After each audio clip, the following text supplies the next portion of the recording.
প্রযুক্তিকে কিন্তু ভয় পাওয়া যাবে না, প্রযুক্তিকে কিন্তু সাথে নিয়ে এগিয়ে যেতে হবে। আমাদের প্রথম ব্যাপারই ছিল যে আমরা ফুটবলটার ভিতরে যতটুকু টেকনোলজি ইনফিউজ করতে পারি আমরা সেটাই সক্ষম করতে চাচ্ছি। এখন সেই পথে যেতে কি দুই একটা ভুল হবে না? নিশ্চয়ই হবে। সেই পথে হাঁটতে গেলে কি মানে কোনো কিছু আনফোরসিন থাকবে না? অফকোর্স থাকবে। বাট ইট ডাজন্ট মিন যে আমরা পিছিয়ে যাব, ইট ডাজন্ট মিন যে আমরা ভয় পাবো। আমরা প্রযুক্তিকে ব্যবহার করব, আমরা অনলাইন টিকিটিংই করব, এবং কীভাবে নিয়মিত ইমপ্রুভ করা যায় সেদিকে আমরা নিয়মিত আমাদের নজর রাখব। অনলাইন টিকিটিংয়ের কিছু কিছু অ্যাডভান্টেজটা যেটা আমরা উল্লেখ করতে চাচ্ছি যে সবার জন্য উন্মুক্ত।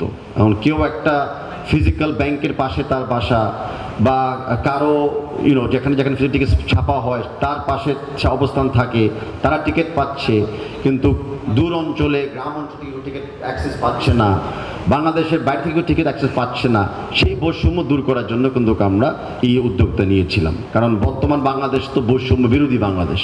আমরা সেই বৈষম্যটাকে দূর করার জন্য এরকম একটা পদক্ষেপ নেওয়ার চিন্তা ভাবনা করেছিলাম। অ্যান্ড আমি আশা করি যে যে কনস্ট্রাকটিভ ক্রিটিসিজমগুলো যেগুলো আমরা পেয়েছি সেগুলো আমাদেরকে সামনে আরও শক্তিশালী করবে। আর তার ভিতরে কিছু কিছু মানে অনলাইনের মাধ্যমে আমি দেখেছি, সরাসরি দেখেছি, কমপ্লেন্স থাকবে, যেখানে 18,000 টিকিট বিক্রি করা যাচ্ছে, 20,000কে বসানো যাচ্ছে সিট অনুযায়ী, সেখানে 2 লক্ষর চেয়ে বেশি মানুষজন টিকিট চাচ্ছে। তো ন্যাচারালি যেখানে মাত্র 10%কে টিকিট দেওয়া যায়, যে প্রক্রিয়াতে আপনি করেন না কেন, কিছু তো অভিযোগ মনোঘোষণা থাকবে।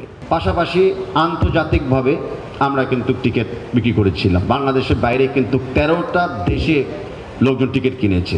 সো টিকিটে সবাই পায় না এটা ঠিক না, বাট অফকোর্স প্রবলেম হয়েছে, সার্ভার ডাউন হয়ে গেছিলো 2-2 বার, আমরা হ্যাকার্সের ভিকটিম হয়েছিলাম। But this are all part of trying to do something new, trying to do something innovative. But as I said, যে কোনো কমপ্লেন্ট বা কোনো ব্যাড এক্সপিরিয়েন্সকে আমরা ইগনোর করব না। আমরা আগামীতে অনলাইন টিকিটিংয়ের মাধ্যমে যত রকম ইমপ্রুভমেন্ট করা যায় আমরা সেই ইমপ্রুভমেন্টের দিকে আমরা সুচেষ্টা আমরা করব।